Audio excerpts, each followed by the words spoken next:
Well, you now should be able to hear me on YouTube. That's fun. Let's see. Let's test this out.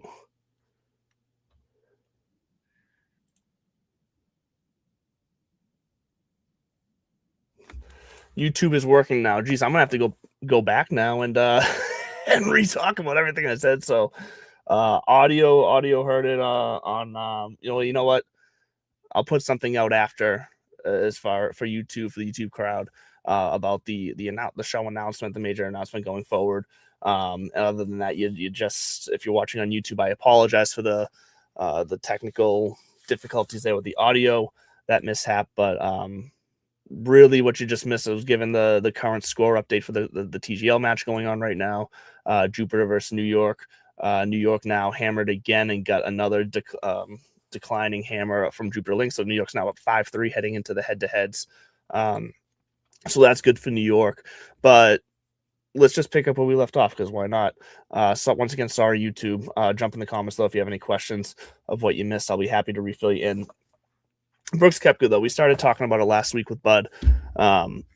We speculated that he would, he's left live. We knew that news last week. We speculated that he would have, the 1 year suspension would carry through for the PGA, that he'd be able to play in the majors, and anything else that he has that exemption for as a previous major winner.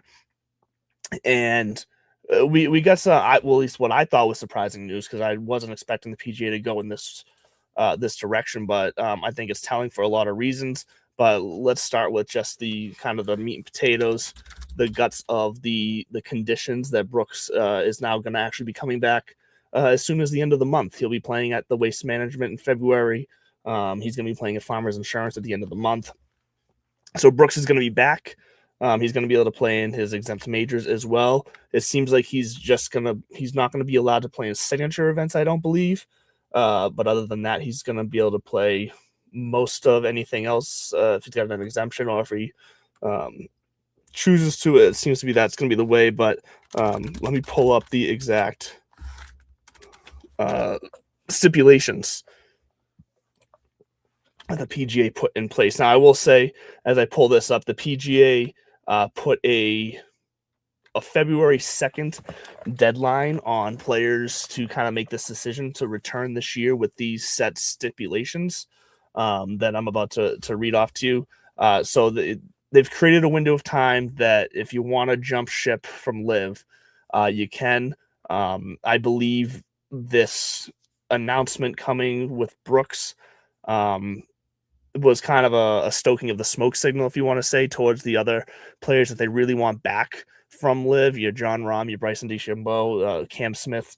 Those are the major winners that are over there on LIV right now that they'd really like back. They obviously don't really care to have Phil Mickelson back or Sergio Garcia or anything like that. But Bryson and Cam and Rahm, definitely the guys that they would want with Brooks to come back over.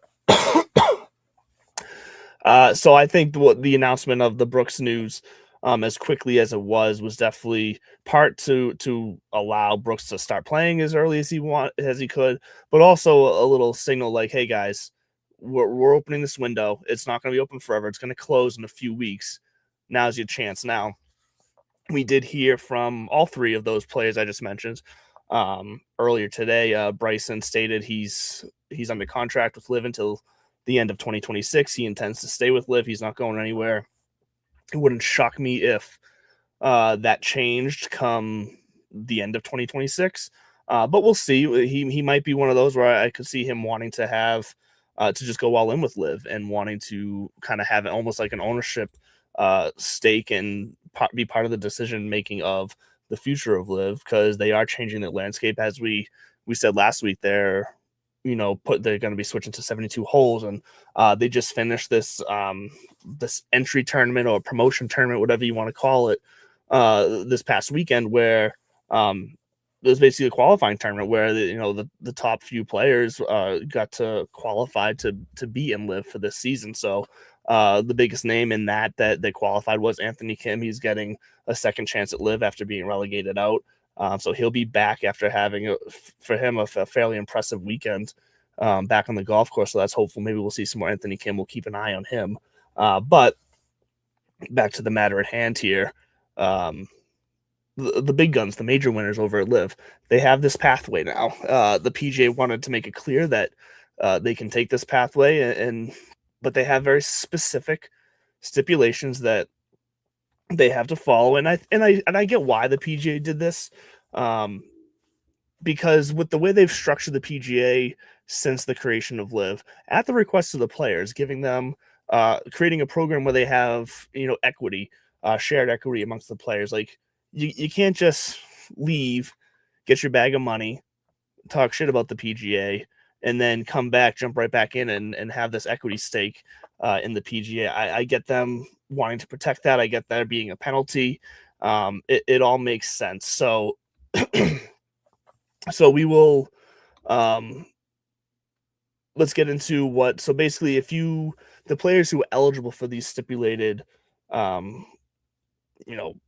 these stipulations to come back would be anyone who's won a major in the last 5 years, or the players. So the players or major in the last 5 years is allowed to kind of come into these stipulations to work the way back. They will not have access to the player equity program for 5 years. So after 2030, they would be allowed to start receiving payments from that bonus program that the PGA put in place. Upon acceptance of these stipulations to return and take this path, they would have to make a $5 million charitable donation. Great look. Might as well throw that in there, get some help for the charities, because that's a big part of the PGA structure is working with these charities, working with these companies. It's all about partnerships. So I think that's a good look. That's a good thing. Like I said, you have to have had to have won. So that's the part where they're really tunneling in on. They're looking at the landscape of who's playing on Live right now. They know what they're doing when they say you have had to have won a major in the last, or the players in the last 5 years. That the only people that qualify for that are Brooks, Bryson, Cam, and Rahm, and those are who they want back. So it all makes sense. But they have created this path, which I'm not surprised they created a path. I'm surprised at how quickly they created the path. Like I said, I expected Brooks to get finish out his 1 year suspension. Well, not 1 year. It wasn't 1 year at the time, but I expected him to be suspended for the entirety of this year before they let him come back. So this is all happening a little bit. I'm a little faster than I thought. I'm happy to see Brooks coming back. Love to have him on the tour again. I think that's good for everybody. That's good for golf. So I love that. And the February 2nd deadline aspect of this, I think that is to try to create chaos for Liv. They're obviously wanting these guys to decide quickly. The timing of this coming right off of this announcement, coming right off of Liv's promotion tournament that I mentioned they just had this weekend, which honestly for Liv, it was pretty decently covered for a non-main tournament for some sort of golf league. Like it got some spread on the news, or at least in the golf news. Like I was getting alerts about it. It was showing up on my social media feed. So that I will say that seemed to have been a success this past weekend for the Liv. It does seem to be that they're making some good choices under the new kind of management and what they're going to do for the future of that league. It's going to stay that league. It's going to stay what it is. That's fine. There's a place for it, whatever. It's never going to be the PGA still. But I think it was overall a successful weekend for Liv, which makes the timing of the PGA announcement make all that much more sense, because I think they want to cut them down. I think they just want to remind them who's boss, put them in their place, and just remind them that this is still where guys want to be. So they were hoping that at least one more of those other three, Bryson, Rahm, or Smith, would jump ship and join Brooks coming back. It doesn't, like I said, it doesn't look like they're going to get that. Maybe Cam, honestly, like Bryson and Rahm Bryson especially was very just to the point, short and sweet. I'm under contract. I'm not going anywhere. So I don't even think he's entertaining it. Rahm was slower to a response. he was sitting right next to Bryce on the stage. They were both asked the same questions. Rahm's response was a bit more was slow, hesitant, and methodical, but I think it was him just making sure he used the right words. I think Rahm will come back eventually, but he's still too new into the live experience where I don't think he's ready to leave that yet. I think he's going to see what happens still. So that doesn't surprise me. But Cam Smith's response was interesting. His response came after the fact. It was separate. Like I said, Bryson and Rahm were on stage together, answered together. Bryson answered first, which I think kind of laid the groundwork and guided Rahm's response a little bit because, like I said, Bryson was just so straight to the point. Nope, not going anywhere. I'm under contract. Boom. So that kind of led the way for what Rahm could say. Cam didn't have anything like that. He didn't have any guidance. He was asked alone and had to kind of roll and figure out the answer best for himself. And he basically just said he hasn't given it much thought yet. He said he hasn't given it much thought yet. He's going to think about it. Why wouldn't he? He hasn't exactly had the success on live, nearly anywhere near the success on live that he had on the PGA Tour for a short time on the PGA Tour. And he was much more hesitant, much more wishy-washy, left, I think, more doors and windows open in his answer. So I'll be curious to see if he's a last-minute kind of jump from live as that February 2nd deadline approaches. I mean, that's like 3 weeks away. So 3 weeks is a long time to let something like that, a big decision, sit in your head and kind of fester on you. So we'll see what Cam Smith does. Like I said, I think it's going to be at least another year until Bryson or Rahm were to jump. But I do think eventually they will, or at least Bryson will just give up competitive golf altogether and do the YouTube thing. We'll see. But I do think he likes to compete, so I guess that's probably a stretch. But so what I'm also curious, and we'll see as things come out, I guess we won't know for like another year, is if they do only get Brooks back this year, is this going to be a thing that next year, sometime in January, they're going to open up this window again? It might look slightly different. And if they do open up a window again, are the stipulations going to be the same? They're going to be different. They're going to be harsher. Like, I'll be curious to see where we go from here, how we continue to see the leagues coexist, and eventually, hopefully, put their swords down and just choose to live, let guys go back and forth, whatever it is. I will be curious to see what happens. What happens with that. Now, one player that I've seen some comments about when it comes to this deal specifically is another player who has been widely talked about and about how he's been banned and kind of cast aside for a choice he made to a smaller level, but Wesley Bryan. So Wesley Bryan, professional golfer, somewhat of a successful career, but for the most part, I'd say his time on the PGA Tour had high expectations and might not have fully met those due to injury and due to struggling performances. But no matter what you say, I think he came in with high expectations. And I think if you were to measure his PGA starts up to his expectations, I think most people would probably say he fell a little short there. But regardless, that's just me sputtering on about Wesley Bryan. Where Wesley Bryan has found a home for himself and some success and relevance is on YouTube Golf. Him and his brother George have one of the most successful YouTube channels for golf content out there. Entertaining stuff. Still a fantastic top 1% of the golfers in the world kind of stuff. But he was banned because he took place in an unsanctioned live event that aired on YouTube.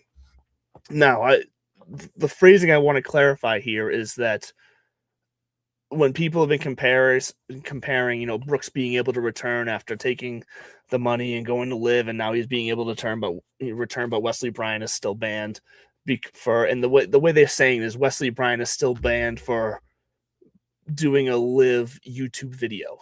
That's not entirely accurate to the landscape of what was going on. Yes, it was a live sponsored event, and yes, it was on YouTube. What you got to remember though is that the fact that it was on YouTube really doesn't change any aspect of the circumstances for the PGA, because YouTube is basically just a network in Liv's eyes that they're using to broadcast their tournaments. Like, you can see their stuff on YouTube. It's YouTube TV, YouTube, whatever. Like, they are partnered with Liv in that way that they can broadcast their content and their tournaments through YouTube if needed. So yes, this wasn't a main tournament. It was a smaller kind of off to the side event, but it was still Liv sponsored. And that was where PGA drew the line, is that he knew the consequences. If he did it. So the ban came down, and I get it. Those are the rules. You might not like it, but those are the rules, and he made a choice knowing the rules. So he's suspended, he's banned, whatever you want to call it. So yes, Brooks has this path back. Wesley Bryant doesn't, because Brooks is a multi-major winner.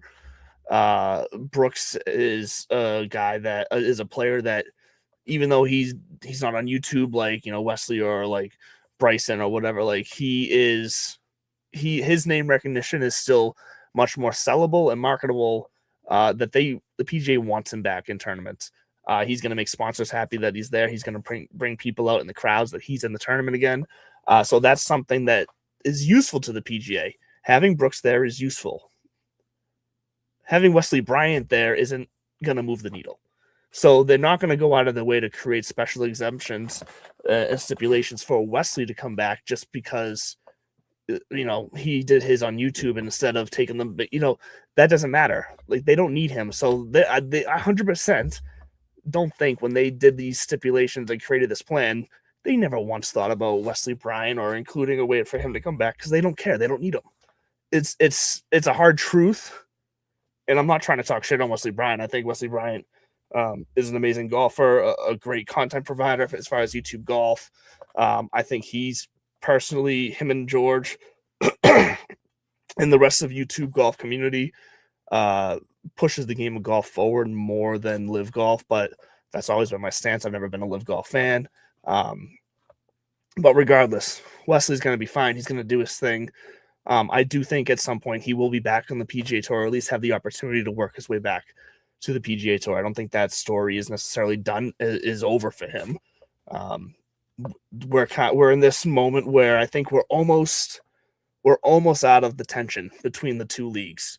He's still just kind of caught up in that riptide of, the back end of this, and at some point he's going to get spit out, wash ashore. Things will be fine. He'll be able to make his choice about, does he want to go back through Korn Ferry to earn his card? Does he want to do this, or does he just want to do the YouTube thing? We'll see. I don't really care. It doesn't matter to me. Doesn't change things for me. Brooks changes things for me. Having Brooks at the Farmers Insurance, having Brooks at the Waste Management, the Waste Management especially was already must-see TV for golf fans. There's going to be an even more of an extra buzz now this year, knowing that he's back. That's just the kind of gravitas that Brooks brings with him. So I'm here for it. I love that. It's all very interesting. The politics are very interesting. And it is what it is. Like I said, I'm surprised that the PGA went this route this early. I thought they'd make Brooks sweat a little more. But Brooks already answered, and he's taken the deal. And he's, gracious and excited and has said all the right things so far. So, and then on the flip side, Liv came out with a statement today. I'm actually going to see if I can pull up the full word-for-word statement and read it to you here, because I did find the tone of it, the tone of it interesting. So let me see, Liv golf statement on PGA. So I want to see, here we go. Just want to see the full statement here. Here it is. Just had to find the right link. So Liv comes out today with their official statement on all of their accounts on their website. I saw it on Twitter, on the Liv Golf Twitter account. And I'm just waiting for it to load up right now, so I apologize. But the tone of their statement is mainly what I took away, because what I took away from their tone was beaten. I took the way I read the statement was coming from an organization that didn't really know what to do, was taken a little off guard, and they're trying to save face. So what Live Golf came out and said today was, from the outset, Live Golf has championed an open ecosystem and freedom for all, not just for a limited few. So already coming out with a direct shot at recognizing that the stipulations the PGA is putting in place is really targeted at the big names that Live has, and we've already talked about that, but that they recognize that. One that supports players' rights to compete across various platforms, reinforcing the belief that growth of the game is best served when the game's best players are empowered to seek the most competitive environments around the world. So they're 100% leaning into what they believe are the weaknesses of the PGA here with this statement. And they're, like I said, this just screams to me that they know they've lost, they're beaten, so they just want to remind everybody before they go out quietly that the other end of this is not perfect. You know, you see it in relationships, you see it in at work, you see it here in professional sports. That is 100% the way that I think this is coming across. Live Golf's vision remains unchanged to grow the game of golf globally, and as that vision gains momentum across the broader golf landscape, the capacity to deliver on it continues to strengthen by expanding pathways and opportunity beyond any single institution or interest. A lot of filler words here. This part is really just kind of let's try to sound as fancy and smart and put together as possible here, even though we're really saying one really short thing in that we think the game belongs globally and we want to do everything we can to make it accessible to all. Anybody on the PGA wouldn't disagree. That's never been the problem here or the issue here. So the picking at that. And the last part here from Live is, as the World's Golf League, you know, that they are self-imposing, calling themselves the World's Golf League. Live Golf continues to offer the best professional golfers the most competitive, challenging, and lucrative environment in which to pursue greatness on a global scale.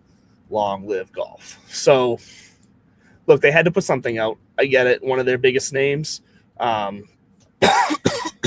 excuse me, chose to leave. Excuse me, I apologize.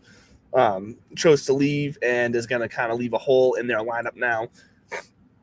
So they had to say something. And I guess no matter what they said, it was probably going to come across with that tone that I'm reading in. Maybe not everybody reads it that way. That's just how I read it. So yeah, that's kind of that quick update on the TGL as well. They are on the head-to-head singles hole 12 now. New York's now up 6-3. New York has one hammer left. Jupiter Lynx has two left. So after a quick 3-0 lead from Jupiter Lynx, they have been shut out from that point on, as New York has taken complete control of this match at this point, and we'll see what happens down the stretch here. Oh, I apologize. All this talking is just making me cough, guys. But news and events off to the side. I think it's time we dip our toes back into the fantasy realm with some rankings, with some course info.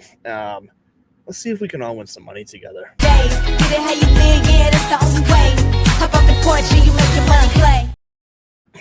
So, yes, if you were around for the earlier years of the show, Divots and Pivots, it was originally started and based around DFS golf, mainly DraftKings every now and then, mixing it up with some Underdog, with some FanDuel and some other formats. But mainly we are looking at DraftKings. I'm going to be using DraftKings pricing. I'm going to be using the DraftKings tournaments. We are sponsored by DraftKings. I would gladly take a sponsorship from DraftKings. So if they are listening, come my way, please. divotsandpivots@gmail.com. We'll happily take your sponsorship. But we have kind of the first kickoff tournament of the year. We don't have the Century this year because of the course conditions out there in Hawaii. That course was And I forget the name of the course. We talked about it last week, but the course was in horrendous shape. So no surprise that the Century couldn't happen this past weekend there. But now we get the Sony Open here on schedule at Waialae Country Club, which I probably said wrong. And kind of the main thing to know about coming into Waialae Country Club is you want to hit the fairways here. Now, I know we see a lot of times with these Hawaiian courses, scoring is often, I don't want to say easy because that seems unfair, but they're very gettable courses for the most part, it seems historically. I'm not saying Waialae is not, but it kind of only is if you're able to hit the fairways. So we're definitely going to be focusing on some fairway stats this week when it comes to this. I haven't looked at what the weather's supposed to be, but come on, it's Hawaii. It shouldn't be a factor. Maybe the wind will be a factor, but either way, we'll get to that. The first kind of key stat that, like I said, mentioning that missing the fairway is a huge penalty here. We're definitely going to be having fairways gained as part of our 5 key stats. Now, I use fantasynational.com for all of my golf stats, for all my creating my models on and whatnot. So they have fairways gained on there as the name of the stat.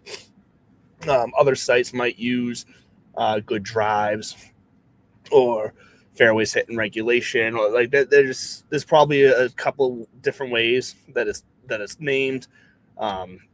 They all are probably, I know for a fact they're all slightly different in the kind of the stats and metrics that they pull from to get that specific percentage. And just pulling up the TGL real fast. Fat Perez hanging out at the SoFi Center tonight, actually. So love to see that.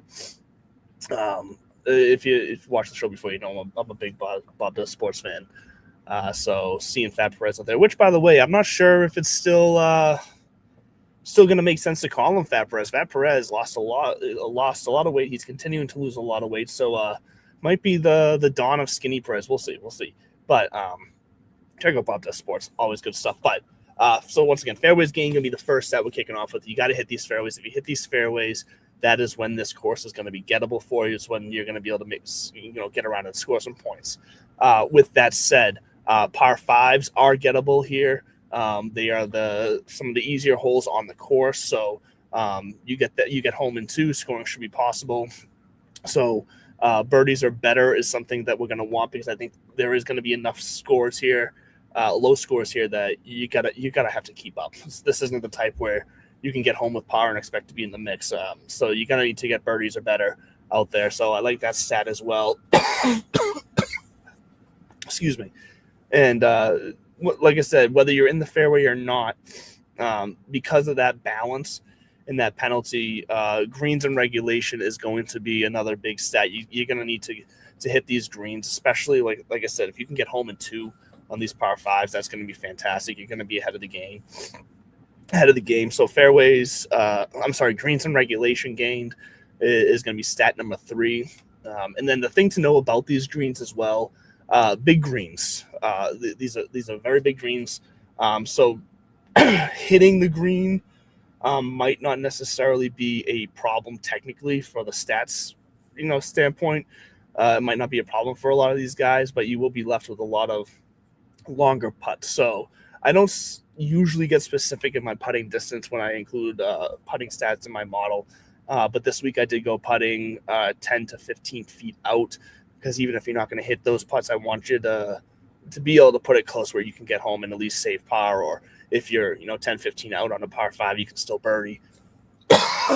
We're going to need those birdies, those eagle opportunities to stay alive in this. And then with the length of the holes and where these drives and the shape of them, where these drives are going to end up, you're going to want guys who are good from the approach, from about 150 to 175 out. So that's the most common approach shot distance.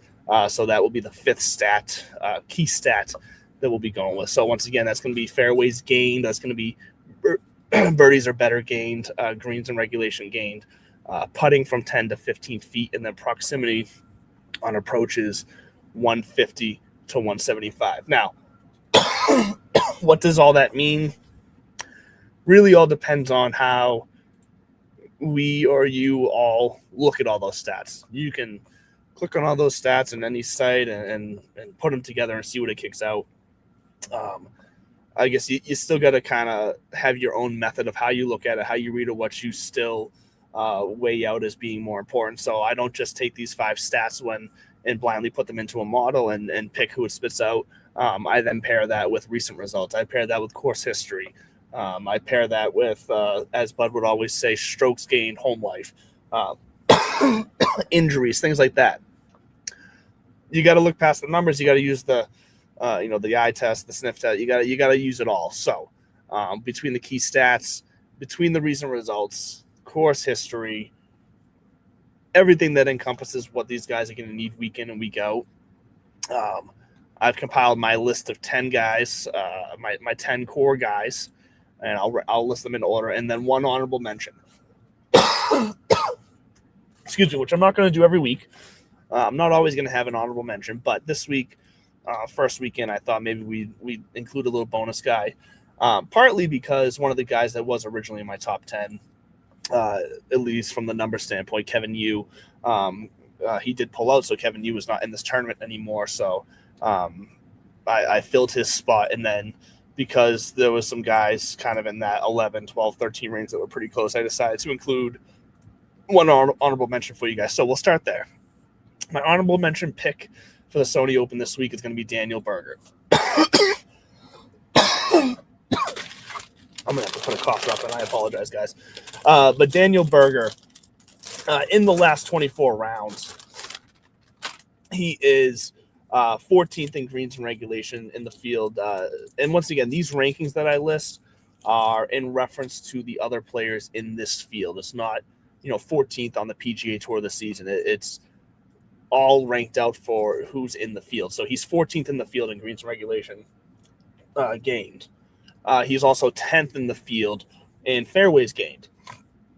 And he's 3rd in the field from that approach proximity of 150 to 175. Now, he is pretty low on the list when it comes to birdies or better, or putting from 10 to 15 feet out. But I will say the putting is, you always take with a grain of salt because it can come and go week in and week out.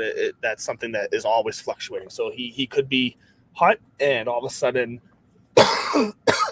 he's hitting some of those 10 to 15 foot putts, and all of a sudden that birdie or better gain stat is going to shoot up and be more similar to his greens and regulations and fairways gain. So I'll include Daniel Berger as an honorable mention here because I think his stats are worthy enough of mentioning to where if one or two things go right for him this week, he could surprise some people and be in the mix. So Daniel Berger at the honorable mention. Now let's get to 10, 9, and 8. We'll do them in groups of 3. So at 10, I have Russell Henley. At 9, I have Keegan Bradley. And at 8, I have Emiliano Grillo. So Emiliano Grillo is someone that I find myself always wanting to play because he pops my model. I don't always, but when I do play him, he tends to do good. So at 7,400, Emiliano Grillo in that 8 spot for me, I think is fantastic value. He is 17th in birdies or better, 17th in greens, and 17th in fairways. So straight across the board there, top 20.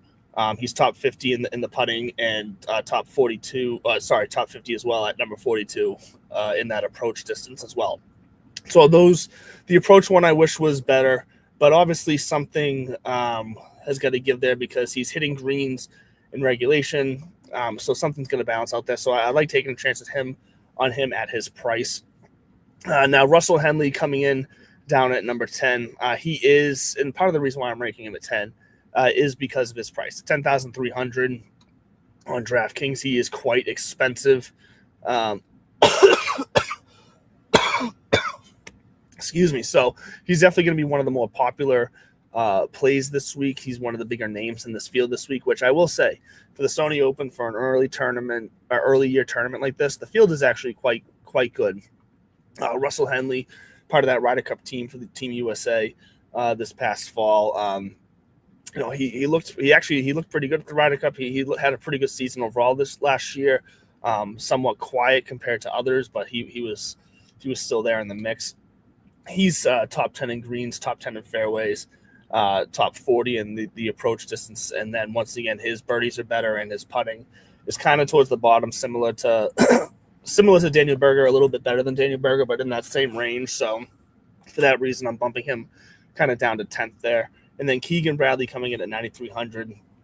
He's going to be one of those guys in the 9K range that I think you could build around.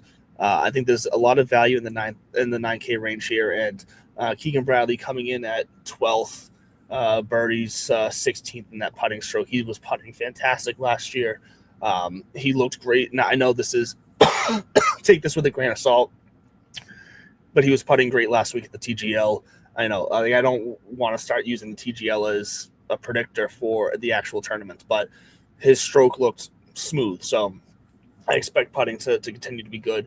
And then he's top 10. He's number 8 in that approach distance as well. So he should be feeling it as long as he's hitting fairways. I think he's in this mix. He can be a little erratic off the tee, though, which is why I have him down here at number 9. And then jumping up to number 7, 6, and 5, Matt Schmidt at number 7, Bud Cauley number 6, and then Hideki Matsuyama at number 5. Now, Schmidt and Cauley are both priced at $7,000. Both very similar stat rankings. Matt Schmidt is 10th in birdies, 30th in greens, 20th in the putting, and 6th in the approach. He is quite low in the fairways gained, so that does make me a little nervous. But he's shown the ability to be able to still kind of scramble out of the rough and get to those greens, even when he misses the fairway. So at $7,000, I'm willing to take that chance on him. Bud Cauley is a little bit more balanced, not as high-end rankings as Matt, but he is, I think, a safer play than Matty Schmidt. So Bud Cauley's 32 in birdies, 43 in greens, but then he's 14th in fairways, 7th in that approach, and 26th in putting. So I think he's pretty balanced across the board. A nice safe play at $7,000. You're probably going to need a nice safe play depending on how you build the rest of your lineup. Now, the top 4 guys – oh, I'm sorry, I didn't get to Hideki yet. Hideki, 9,700. He's another one of these guys in the 9K range that I think is going to be popular. Hideki, when he's in the field, tends to, especially early season in the field like this, he tends to show up. He tends to be on the board pretty high. So he is second in that proximity approach distance, 13th in birdies, and then middle of the pack in fairways and the putting, and 26th in greens and regulation. So I like Hideki this week as well at 9,700. Now the top 4 guys are let's see, two in the 9K range, 2 in the 8K range. From what I've been seeing in different models and from what I've been hearing from other content providers, golf content providers, I think these names are going to be quite popular for good reason, though. JJ Spawn coming in at number 4. He is 2nd in birdies, 3rd in greens and regulation, 11th in putting. His putter was strong last year, strong at the Ryder Cup, so you can look to hopefully continue riding that. 9,500, he's a little bit less expensive than Hideki, so I think that is what's going to make him attractive there as well. Save $200 and probably get a similar performance and result as you would out of Hideki. And then Aaron Rai coming in at 8,200. I think he's a smash start at this price, especially.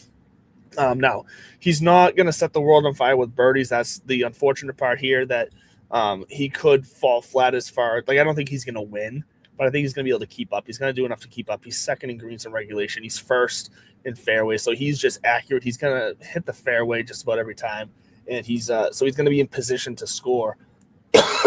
He's 30th and 31st in that putting stat, 34th in the approach. So Aaron Rai, I think, is going to be in the mix, and at 8,200, it's hard to pass on a guy like that at 8,200. Coming in at number 2, Colin Morikawa, last year's villain. We'll see if he shakes that off, if he comes back to people loving him here this year. But Colin Morikawa this year, we'll see how he starts his year off. He's 9,800 in the field this week on DraftKings. He is 21st in birdies, 10th in greens, 13th in fairways, 30th in putting, and 5 in the approach. Now, obviously, his lowest – rank stat there is the putting, and Collins' game has always been a very inconsistent putter. We saw it last year. Well, when it's on, he crushes it, and he's a force to be reckoned with.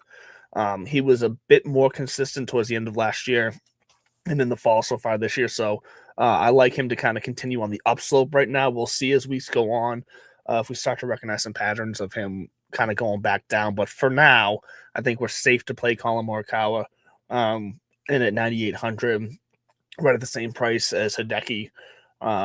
Maybe there's some ownership swing there where we can get Morikawa at a slight, advantage and discount from an ownership standpoint. And then my number one guy this week, who had a fantastic year last year. He once again, I hate saying this, but he looked fantastic at TGL so far this year when he played.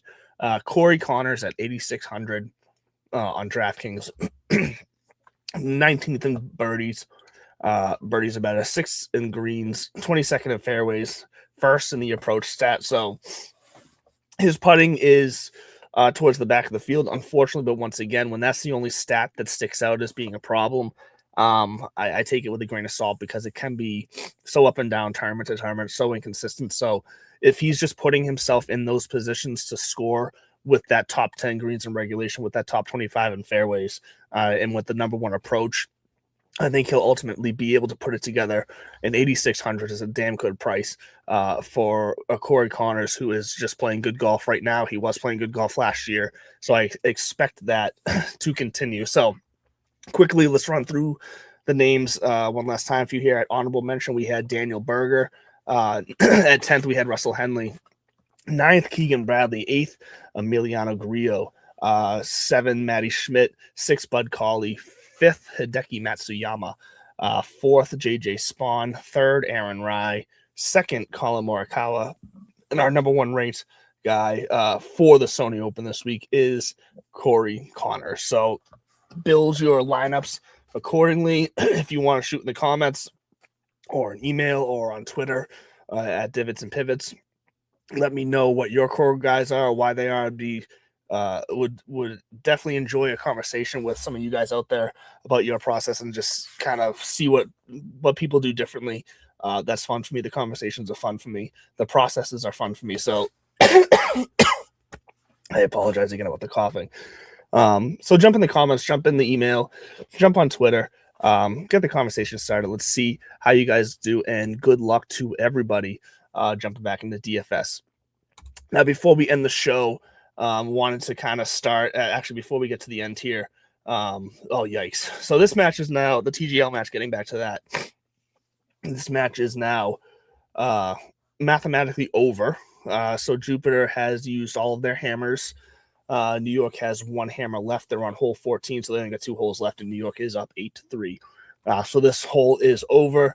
I mean, this match is over. New York wins, but they do have to finish it out because end of the year, for playoff reasons, tiebreakers come down to points scored, holes won, that jazz. So they do have to finish out, even though mathematically New York has already won this match tonight. Now, I want to get into, don't have a fancy graphic for this yet.